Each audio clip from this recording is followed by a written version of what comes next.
Mondial Audio, les podcasts du Mondial de la mobilité. Bonjour à toutes et à tous, bienvenue dans Voyage en mobilité, une émission enregistrée au Mondial de la mobilité à Paris. 30 minutes avec des invités pour découvrir ce que seront les déplacements du futur, les mouvements à venir, mais aussi l'évolution des transports, de nos habitudes et de notre quotidien. Aujourd'hui, nous recevons la Massif et l'un de ses partenaires. Ensemble, nous allons discuter aujourd'hui de mobilité solidaire à travers différentes trajectoires. La mobilité pour tous, la mobilité comme outil d'intégration, d'aide et de sociabilisation, l'inégalité face à la mobilité. Mes invités sont là pour vous en parler. Avec moi aujourd'hui, Franck Janowski, bonjour. Bonjour.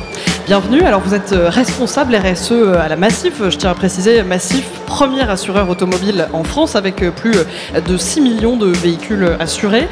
Nous sommes également avec Mathieu Alapetite. Bonjour. Bonjour. Bienvenue. Alors vous êtes le directeur de la communication, des partenariats et des relations publiques chez WeMove. WeMove, en quelques mots, c'est une association créée en 1998 qui accompagne individuellement les publics en situation de fragilité vers une meilleure mobilité. Bienvenue, messieurs, dans ce voyage en mobilité. Merci. Alors, au début du mois de septembre, le gouvernement a lancé un projet de loi mobilité. Une des idées de ce projet de loi est de lutter contre les zones blanches de mobilité. Alors, d'après une étude réalisée en 2018 par la CEREMA, l'expertise publique pour le développement et la cohésion des territoires, près de 19 millions d'habitants habitent dans une zone blanche de mobilité, soit un peu plus d'un quart de la population répartie sur les 3/4 du territoire. Qu'est-ce que c'est une zone blanche de mobilité? C'est ma première question. Alors, une zone blanche de mobilité, c'est une zone blanche, c'est une zone qui n'est pas couverte par une autorité organisatrice de la mobilité. Aujourd'hui, une collectivité est AOM, donc autorité organisatrice, et elle doit gérer le schéma de transport et de mobilité sur son territoire. Aujourd'hui, il y a 330 AOM sur le territoire français qui couvrent 25% du territoire, prioritairement des territoires urbains. Ça veut dire que vous avez la majeure partie des zones rurales, des zones peu denses, qui finalement ne sont pas couvertes par une AOM, donc qui sont des zones blanches de mobilité. Il n'y a pas de plan, il n'y a pas de coordination des solutions de transport de mobilité sur ces territoires-là. Ça veut dire qu'il n'y a pas de transport en commun, de bus, de... Les gens doivent finalement faire par eux-mêmes. Il n'y a pas de coordination et de solutions de transport et de mobilité. C'est ce que j'allais vous demander. C'est comment, du coup, font les Français qui vivent dans ces zones blanches de mobilité? Concrètement, ils se débrouillent. Clairement, il y a des initiatives, on va dire, très locales, de covoiturage, des gens qui finalement, entre voisins, entre parents, d'élèves, pour emmener des enfants à l'école par exemple, on mutualise à l'échelle très locale, mais sinon, la solution la plus fréquemment utilisée, c'est la voiture individuelle. Elle pollue, elle coûte cher, et plus les budgets finalement sont restreints, et plus ça coûte cher à ces personnes-là, mais la voiture individuelle reste la réponse la plus fréquemment utilisée dans ces territoires. Alors Mathieu Alapetite, je le disais en introduction de cette émission, vous êtes directeur communication, partenariat et relations publiques chez WeMove, qui est une association qui accompagne les publics en situation de fragilité vers une meilleure mobilité. Donc la mobilité solidaire, ça vous parle. Quand on parle justement de mobilité solidaire, on parle de quoi finalement? Ça comprend quoi ce terme? Alors, il y a le mot mobilité solidaire. Nous, on parle également de mobilité inclusive. Finalement, c'est la mobilité qui finalement s'adapte à chacun, qui finalement est accessible à chacun en fonction de différents freins d'accès. Nous, on considère aujourd'hui que la mobilité, ce n'est pas une évidence pour tous. La mobilité, elle s'apprend. La plupart des gens, finalement, n'ont aucun problème parce qu'ils reproduisent ce qu'ils observent dans leur famille, dans leur entourage. Mais pour certains, c'est compliqué. Les freins, ils sont de différents types. Ils sont financiers, ils sont psychologiques, ils sont physiques. Mais finalement, il faut prendre en compte ces personnes-là qui ont plus de difficultés que les autres à accéder aux solutions de mobilité. On a aujourd'hui des solutions de transport en commun qui prennent en charge, on va dire ce qu'on appelle la mass transit, 60% environ des utilisateurs, et il y a entre 30 et 40% qui finalement sont exclus de fait des solutions existantes de mobilité de transport aujourd'hui. Et alors, Quand on parle donc de mobilité solidaire, toujours, on se demande qui est concerné concrètement. Est-ce que vous avez vraiment une liste de personnes qui peuvent être concernées par ce problème ?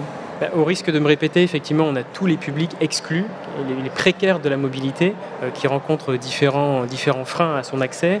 Je pense aux freins psychologiques, psychiques, cognitifs, qui sont souvent sous-estimés, mais qui sont très importants. Des gens qui n'ont pas confiance, qui ont peur de prendre les transports, pour qui c'est trop compliqué, par exemple. Il y a les freins financiers, et la tarification solidaire que beaucoup de collectivités mettent en place existe, mais il faut y recourir, il faut comprendre comment ça marche, il faut savoir quelle démarche mener pour y accéder. Et puis il y a les freins physiques, ceux auxquels on pense le plus souvent, le handicap physique ou autres, ça c'est des choses auxquelles on pense assez facilement. Donc voilà, cet ensemble de publics fragiles avec la mobilité, nous on s'est focalisé, on est un peu pragmatique, on s'est focalisé sur les demandeurs d'emploi, voilà comment ces gens-là qui sont exclus de l'emploi et de la mobilité, comment on les remet dans la mobilité et donc dans l'emploi, et les seniors, mais il y a beaucoup d'autres publics qui ont besoin aujourd'hui d'accompagnement. En 2013, il y a un laboratoire de la mobilité inclusive qui a vu le jour. Il est soutenu par 15 acteurs institutionnels, dont la Fondation Massif. Alors, qu'est-ce que c'est que ce laboratoire de la mobilité inclusive ? Donc en 2013, WeMove cofonde avec Total le laboratoire de la mobilité inclusive. Comme vous l'avez dit, 15 institutionnels. Donc, on a embarqué avec nous, entre guillemets, les grands opérateurs, Transdev, Keolis. On est ravis d'avoir accueilli la SNCF il y a très peu de temps qui nous a rejoints. Mais on associe aussi d'autres acteurs, publics ou parapublics. On a la Poste, on a l'ADEME, on a le CGET, le Commissaire général à l'égalité des territoires, on a la Croix-Rouge, différents acteurs sociaux et de la mobilité pour finalement arriver à différents résultats.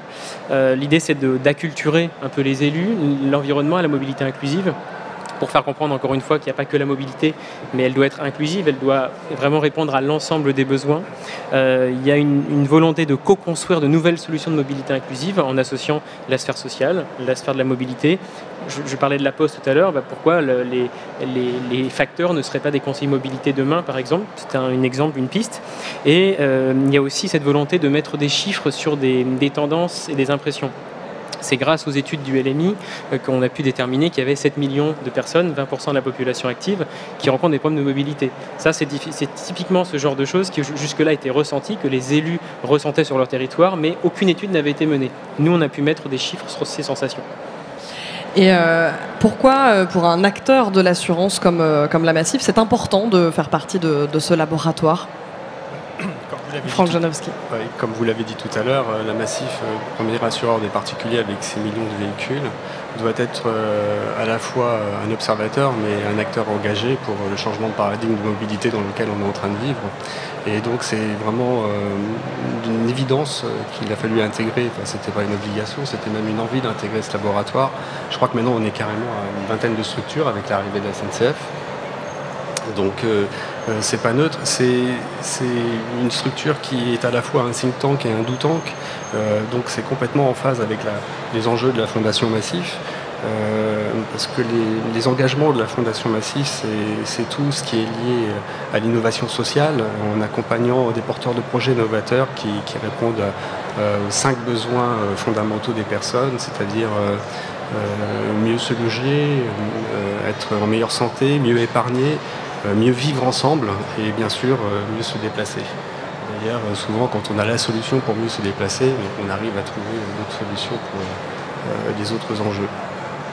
Donc en matière de mobilité inclusive, la Fondation joue son rôle en permanence. Elle a déjà d'ailleurs mis en place des solutions concrètes et innovantes. Je pense notamment à l'installation des garages solidaires avec le réseau Aprevia notamment, dont la mission principale, c'est en fait de permettre à des personnes en situation de précarité d'accéder au monde de l'emploi en apportant une solution à leurs problèmes de déplacement par la location, la réparation et la vente de véhicules à petit prix. Il y a également un autre exemple concret, c'est le soutien au réseau Pouce, le premier réseau de l'autostop organisé, sécurisé et solidaire en France.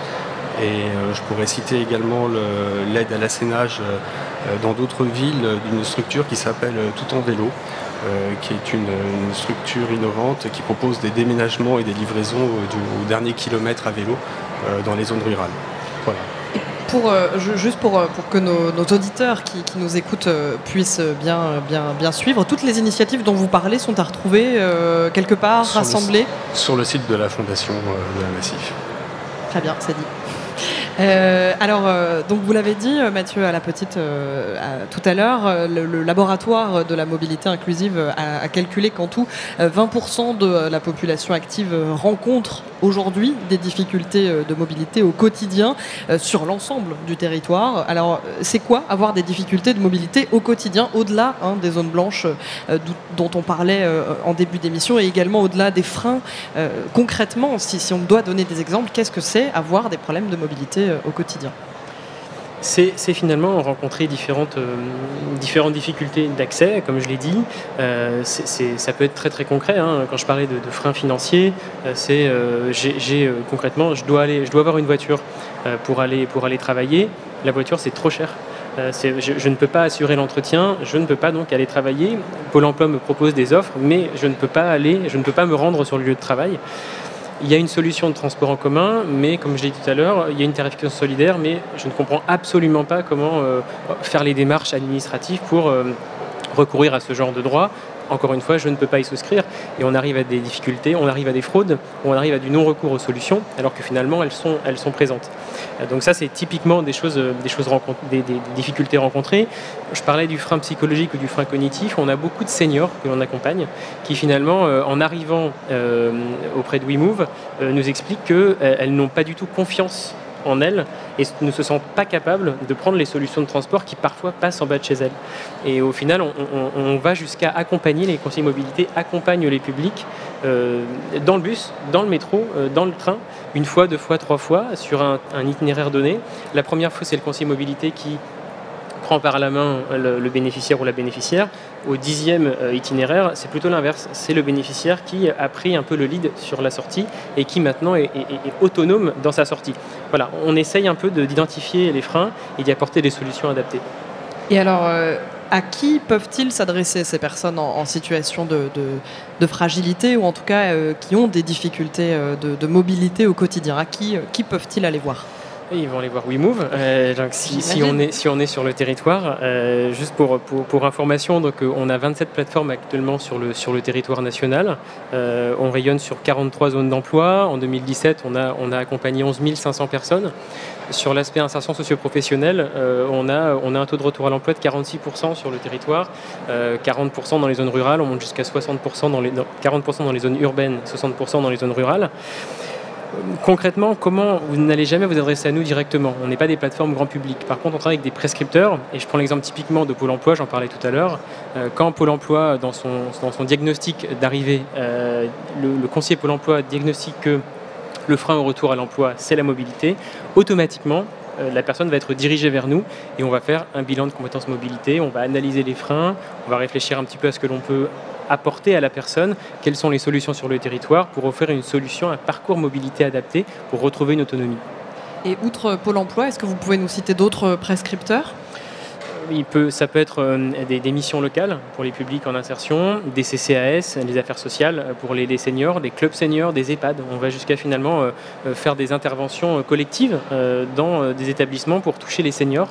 Les seniors qui sont principalement, où le mode de déplacement principal c'est la voiture individuelle. Comment quelque part les désintoxiquer de la voiture individuelle. Du jour au lendemain, la personne a un handicap physique ou autre, elle se retrouve totalement démunie.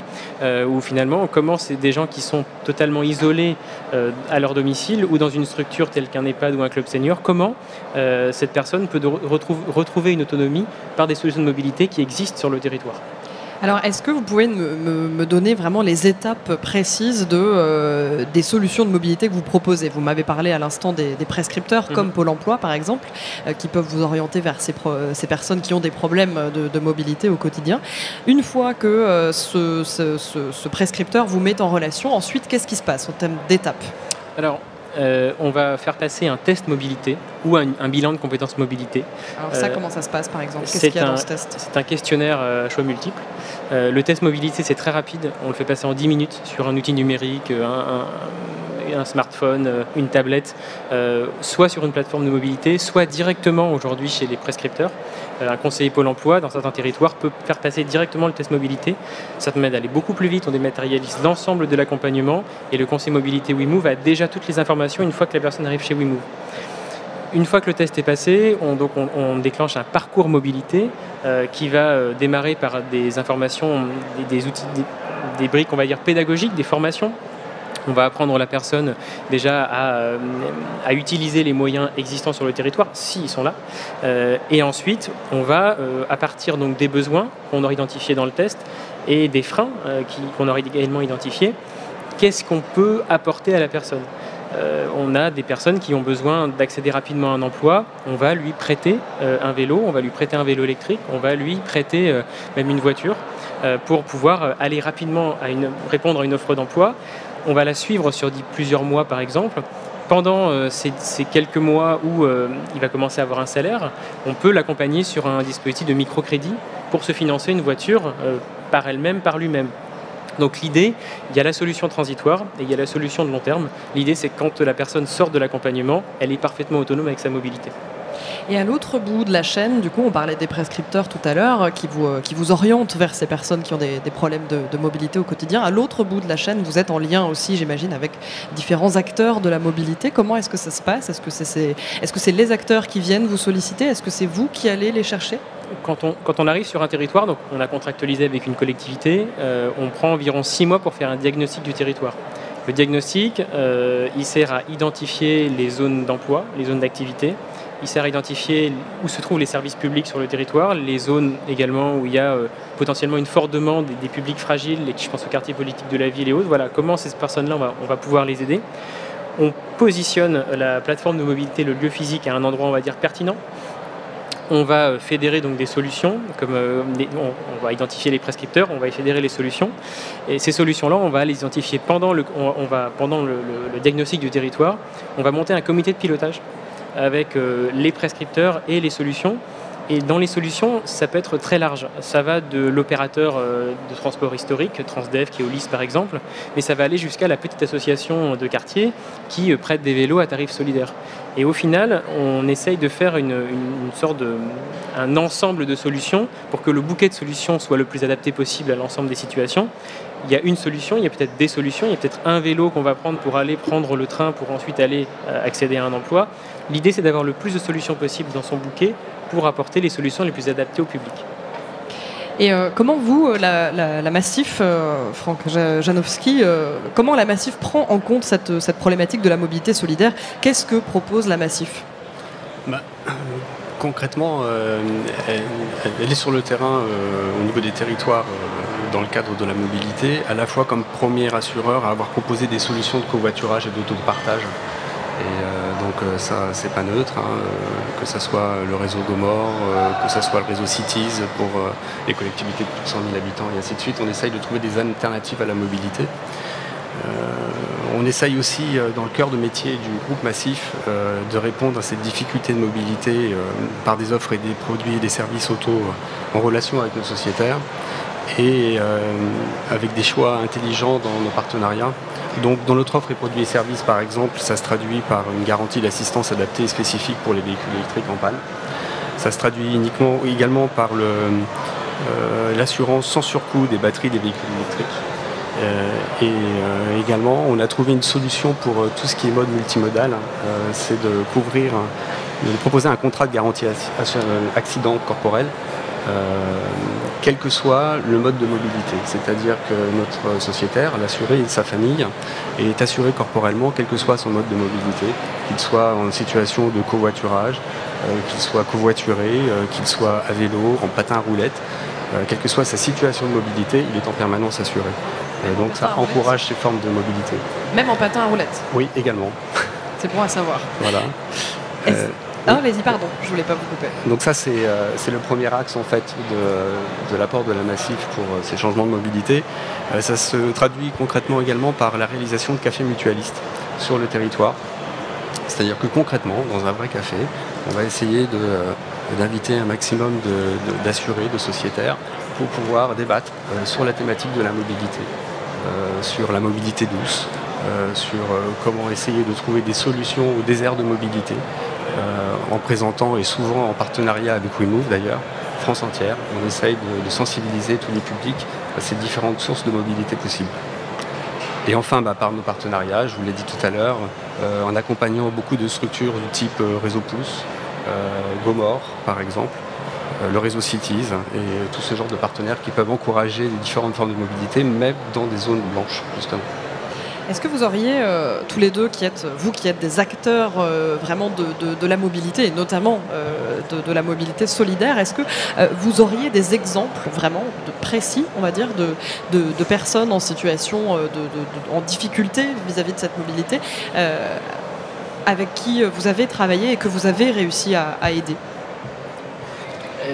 Tout à l'heure, j'ai pris l'exemple de la voiture individuelle.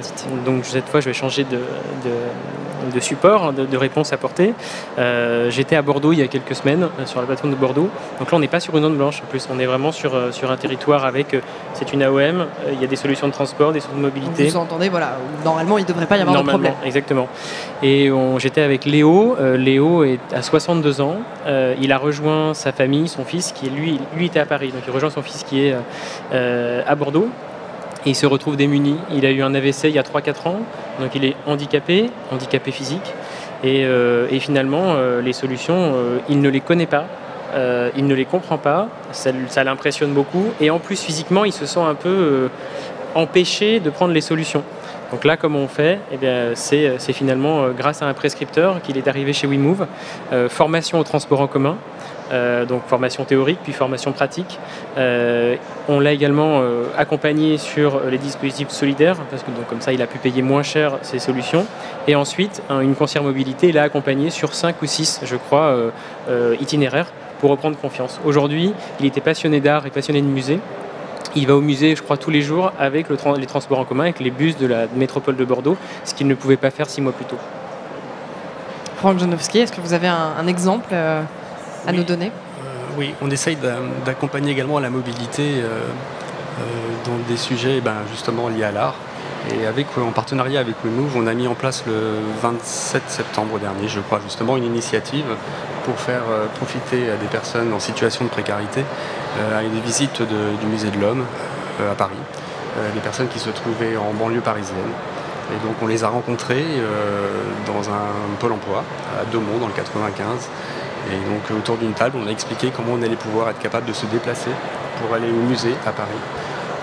C'était pour eux, je pense, et pour moi aussi d'ailleurs, une expérience très enrichissante. Et quand on parlait tout à l'heure de formation sur les déplacements publics, c'est pas une évidence en fait pour tout le monde. Changer de ligne de métro et ainsi de suite, lire un plan de métro parisien, RER, c'est pas une évidence. Et donc ça aussi, ça fait partie des solutions pour pouvoir lutter contre les problèmes de mobilité. Et à force d'échanger avec ces personnes-là, on s'est vite rendu compte qu'on déplaçait juste la formation de la mobilité, mais également ça permettait à la fois de voir un lieu sympathique, culturel, mais également de rompre l'isolement. Et voilà, on a vraiment aussi cette notion de lutte contre l'exclusion et de l'isolement. Alors avec cette idée de mobilité solidaire, on en a beaucoup parlé pendant cette émission. Il y a donc de nouveaux acteurs, je pense notamment aux loueurs solidaires, aux garages solidaires, aux taxis social, même au covoiturage. Est-ce que ces acteurs ont besoin de coups de pouce pour démarrer? Comment est-ce que la Massif peut les accompagner? Je vais redonner l'exemple typique du réseau Pouce, accompagné par la Fondation. J'allais vous en parler juste après, on aimerait bien savoir comment ça fonctionne. En fait, c'est essayer de redynamiser un petit peu cette solution d'autostop dans les zones rurales. Quand vous dites redynamiser, ça veut dire la faire...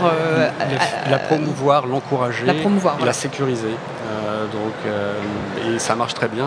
Réseau Pouce a débuté en Tarn-et-Garonne en 2013.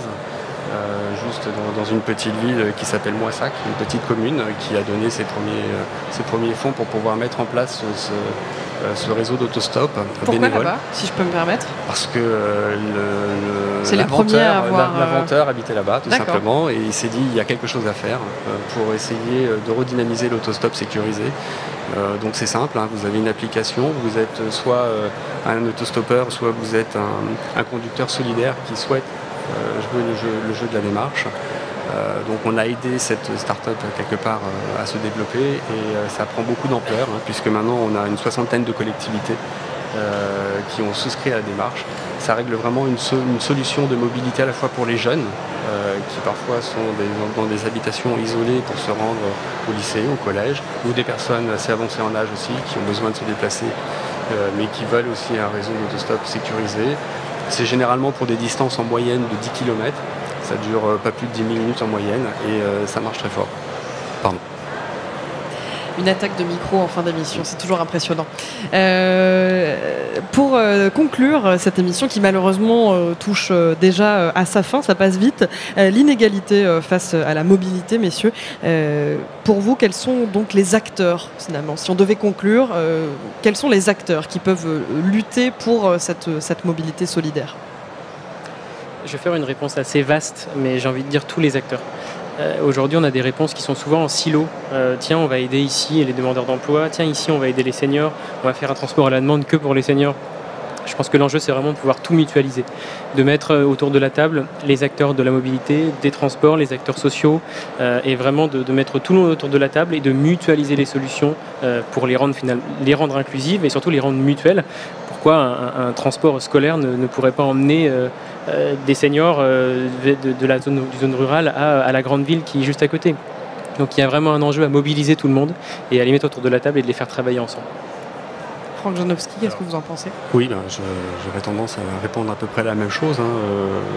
Comme on dit souvent, nous à la Massif, c'est d'abord un sujet complexe et on doit faire appel à l'intelligence collective, ça c'est sûr. Donc c'est comme ça qu'on y arrivera. Nous, en tant qu'institution assurantielle reconnue pour ses démarches au niveau de mobilité, on essaye d'innover en créant le fonds d'investissement Massif Innovation qui permet de donner quelque part, il faut de l'argent, c'est nécessaire pour pouvoir développer toutes les bonnes initiatives. Donc on essaye d'accompagner au mieux toutes les startups innovantes pour justement dans le but de cette intelligence collective.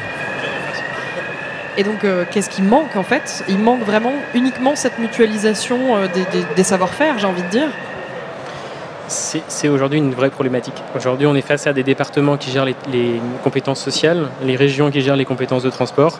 Et donc, on est sans cesse en train de parler à des interlocuteurs qui eux-mêmes ne se parlent pas entre eux. Donc, finalement, je pense que déjà réussir à se faire parler les élus et les acteurs de la mobilité, ce serait déjà un beau progrès. Franck Janowski.